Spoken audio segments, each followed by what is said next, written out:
the rapper and outspoken advocate for the LGBT community Kevin Fred, has been shot dead in Puerto Rico, aged 24.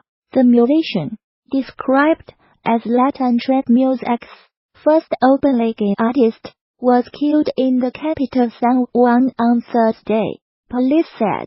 Fred was shot 8 times while riding a motorbike in the street. An investigation is underway. His death brings the number of murders in Puerto Rico this year to 22, police added.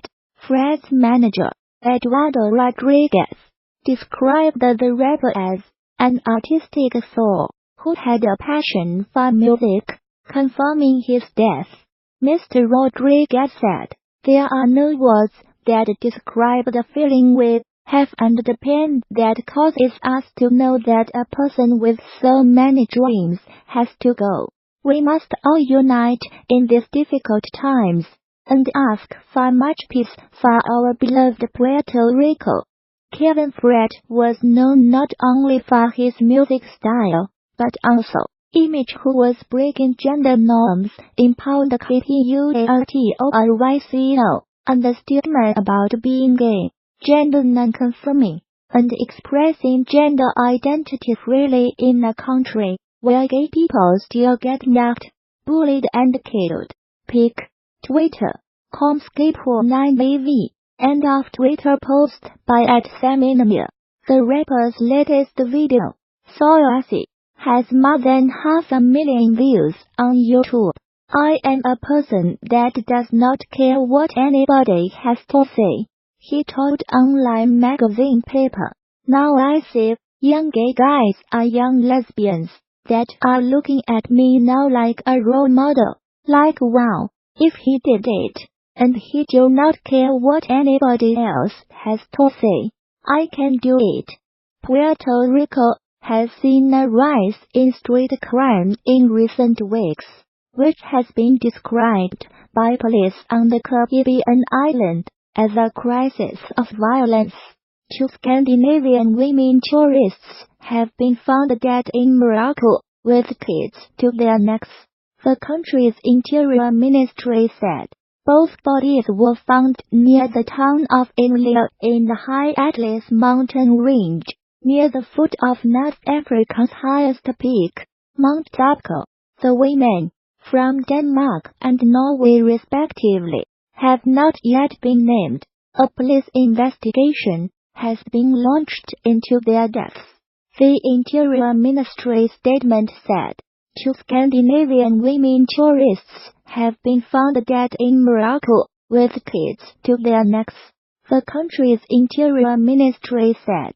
Both bodies were found near the town of Imlia in the high Atlas mountain range, near the foot of North Africa's highest peak, Mount Dabco. The women, from Denmark and Norway respectively, have not yet been named.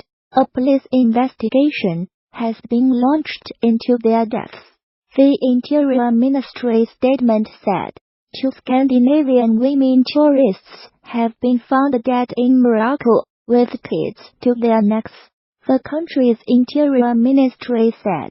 Both bodies were found near the town of Imlia in the high Atlas mountain range, near the foot of North Africa's highest peak, Mount Dabco.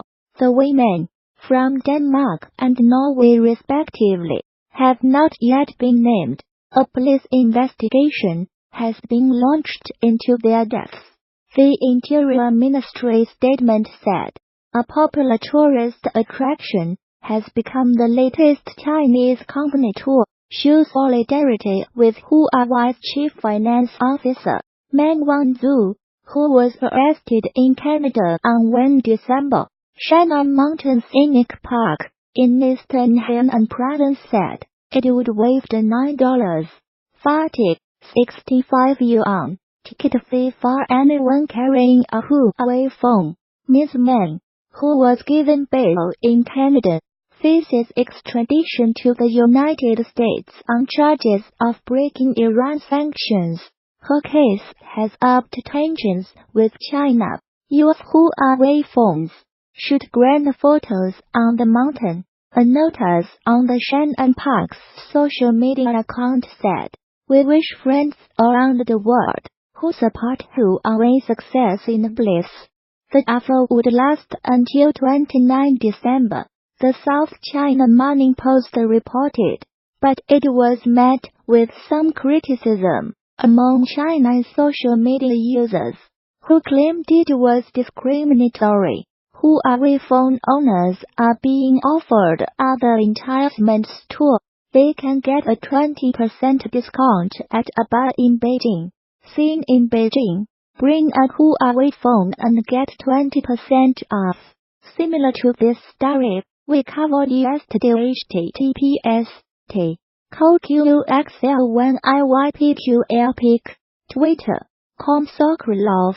End of Twitter post by @LuoXinji. At least one firm has threatened to penalize anyone buying Apple products. A few days ago, Manpada Shenzhen-based Legend display manufacturer offered subsidies to any employees buying Huawei phones. It also pledged to fine anyone who bought an Apple iPhone. United States prosecutors alleged Ms. May 46 used a Huawei subsidiary called Skycom to evade sanctions on Iran between 2009 and 2014. They also allege she publicly misrepresented Skycom as being a separate company from Huawei, and that she deceived banks about the true relationship between the two companies. Ms. May, who is the daughter of Huawei's founder, has denied any wrongdoing and said she will contest the allegations. Life of Huawei's high-flying heiress. The United States has been investigating the Chinese telecoms giant, the world's second-largest smartphone maker, since 2016, believing that it used Skycom to bring the United States manufacturing equipment and millions of dollars in transactions to Iran in violation of sanctions.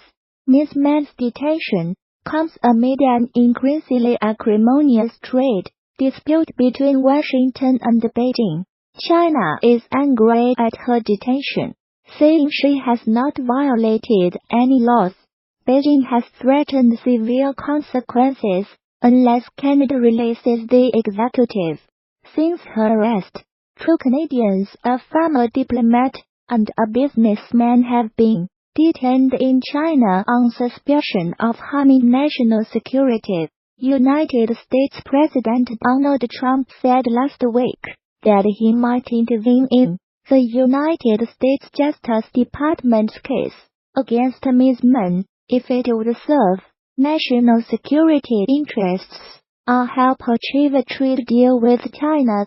If I think it's good for what will be certainly the largest trade deal ever made, which is a very important thing, what's good for national security, I would certainly intervene if I thought it was necessary, he told Reuters news agency.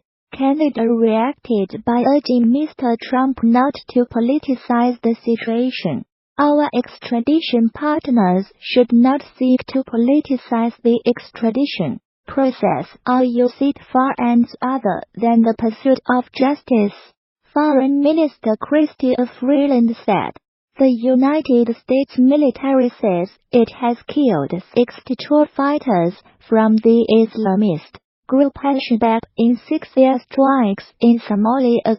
4 airstrikes on Saturday killed 32 militants, and a further 2 on Sunday killed 28, it said in a statement. These were the deadliest air attacks in Somalia since November 2017, when the United States said it had killed 100 militants. Somalia has seen a sharp increase in the number of airstrikes and casualties since President Donald Trump took office in the United States in January 2017. A tally by the Bureau of Investigative Journalism reveals that at least 400 people have been killed in airstrikes since the beginning of 2017, far more than the previous 10 years combined. The latest strikes bring to at least 30 the number carried out in Somalia so far this year, compared with 35 recorded in 2017. The United States has a huge military base in neighboring Djibouti, from where it launches attacks on the militants.